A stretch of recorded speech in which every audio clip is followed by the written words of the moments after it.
हरे कृष्णा, सभी को राधे राधे। देखिए, ज्येष्ठ मास लगा हुआ है और ज्येष्ठ मास के कृष्ण पक्ष में जो एकादशी आती है उसका नाम है अपरा एकादशी। तो अब की बार अपरा एकादशी का व्रत 13 मई को रखेंगे। 13 मई के दिन ही अपरा एकादशी का व्रत है। तो एकादशी के दिन सुबह सुबह नहा धोकर और सबसे पहले और भगवान की पूजा हमें करनी है।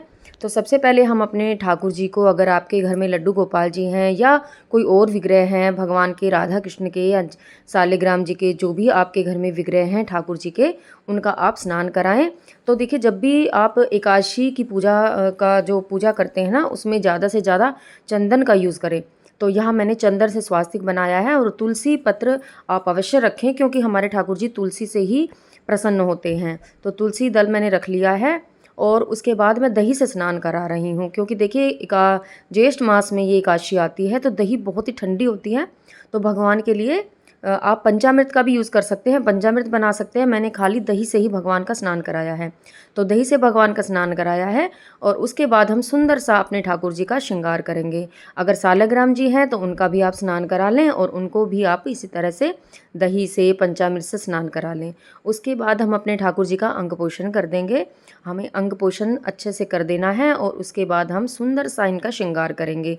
तो एकादशी का आज की पूजा है, तो हो सके तो पीले वस्त्र ही ठाकुर जी को पहनाएं, क्योंकि एकादशी के दिन पीताम्बरी वस्त्र ही धारण कराए जाते हैं। अगर हो सके तो आप भी पीले वस्त्र ही धारण करें। और देखिए, अगर आपके पास चंदन है, इत्र है, तो आप इत्र सेवा अवश्य करें। और देखिए, गर्मी की से पूजा है तो गर्मियों में चंदन का जो इत्र होता है या गुलाब का इत्र है तो वो आप यूज़ करें। और थोड़ा थोड़ा इत्र आप ठाकुर जी के वस्त्रों पर अवश्य लगाएं। चंदन है तो आप चंदन से तिलक करें और थोड़ा थोड़ा चंदन, क्योंकि देखिए चंदन यात्रा शुरू हो चुकी है और चंदन का लेपन भी किया जाता है। तो थोड़ा थोड़ा आप इनके शरीर पर भी चंदन लगा सकते हैं। और क्योंकि चंदन बहुत ही ठंडा होता है, आप फूलों से भगवान का सुंदर सुंदर श्रृंगार कर सकते हैं। क्योंकि देखिए, गर्मी है तो गर्मियों में फूलों की बहुत ही ज़्यादा ठाकुर जी की सेवा होती है। और आजकल तो हमारे वृंदावन धाम में भी बहुत ही प्यारा प्यारे फूल बंगले, हर मंदिरों में बहुत ही सुंदर सुंदर फूल बंगला जो है सजाया जा रहा है, राधा वल्लभ में भी, हर मंदिरों में भी। और इसी तरह हम श्रृंगार करने के बाद अपने ठाकुर जी को दर्पण दिखाएंगे, क्योंकि देखिए दर्पण अवश्य दिखाया जाता है। जब भी आप ठाकुर जी का श्रृंगार करते हैं रोज़, तो आप दर्पण अवश्य भगवान को दिखाएं। तो उसके बाद हम जो हमारे मंदिर में और विग्रह हैं सभी को हम पुष्प की सहायता से थोड़ा सा उनका शुद्धिकरण कर देंगे, स्नान करा देंगे। अगर स्नान सबको करा सकते हैं, जो भी आपके मंदिर में विग्रह हैं, तो आप सबका स्नान करा सकते हैं। नहीं तो आप पुष्प की सहायता से छींटे देकर भी स्नान करा सकते हैं भाव रूप से। और सभी पर आप सभी को तिलक लगाएंगे।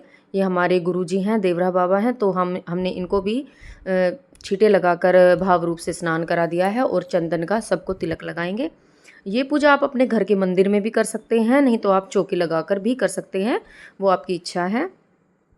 और इसी तरह से पूजा अर्चना करनी है। और फूल हैं तो फूलों से भगवान का सुंदर सा श्रृंगार कर दें। और देखिए, बहुत से लोग एकादशी के दिन कलश भी रखते हैं, तो आप चाहें तो कलश भी रख सकते हैं, नहीं तो आप इस तरह से पूजा सिंपल तरीके से कर सकते हैं।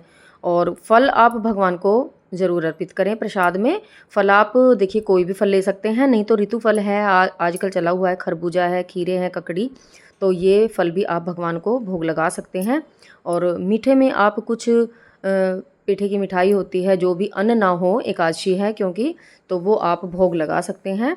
और कुछ दक्षिणा आप अवश्य रूप से रखें, क्योंकि दक्षिणा जो है हमारी हर कमियों को पूरा कर देती है। अगर हमारी पूजा में कोई भी कमी रहती है तो हर कमी को पूरा कर देती है। यहाँ मैंने दीपक जला लिया है, देसी घी का दीपक जलाया है। आप चाहें तो तिल के तेल का भी दीपक जला सकते हैं। और अगर देसी घी का आप दीपक जला रहे हैं तो थोड़े से तिल आप अपने दीपक में डाल दें, क्योंकि देखिए जितने भी तिल चटकते हैं ना, वो हमारे पापों का नाश होता है, उतने ही हमारे पापों का नाश होता है। तो हम अपने दीपक में थोड़े से तिल डाल दिए। उसके बाद हम कथा सुनेंगे। तो कथा के लिए मैंने हाथ में तिल ले लिए हैं, क्योंकि एकादशी चावल नहीं यूज़ करना है। तिल ले लिए हैं और पुष्प ले लिए हैं। कथा सुनने के बाद थोड़े से तिल मैंने भगवान के चरणों में अर्पित किए हैं और कुछ अपने जो हमने लोटा जल लिया है तो उसमें हम डाल लेंगे।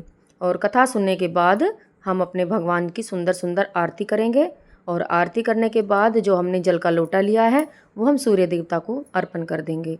तो इसी तरह से एकादशी का पूजन अर्चन किया जाता है। अगर आप चौकी पर भी पूजा कर रहे हैं ना, तो ये चौकी जो है आप अगले दिन तक यहीं पर रहने दें, क्योंकि एकादशी के व्रत में ना रात को जागरण किया जाता है, शाम को भी पूजन किया जाता है। तो इसी तरह से आप पूजन अर्चन करेंगे। हो सके शाम को आप थोड़ा सा जागरण भी भगवान के सामने कर सकते हैं। अपरा एकादशी का व्रत करने से अपार धन की प्राप्ति होती है, और जो भी हम एकादशी व्रत में नाम जप या जो भी हम कार्य करते हैं उसमें हमें अपार अपार हमें फल मिलता है। तो हो सके तो अपरा एकादशी का व्रत ज़रूर करें, और अगर व्रत नहीं कर रहे हैं तो पूजन अर्चन जरूर करें। हरे कृष्णा, राधे राधे।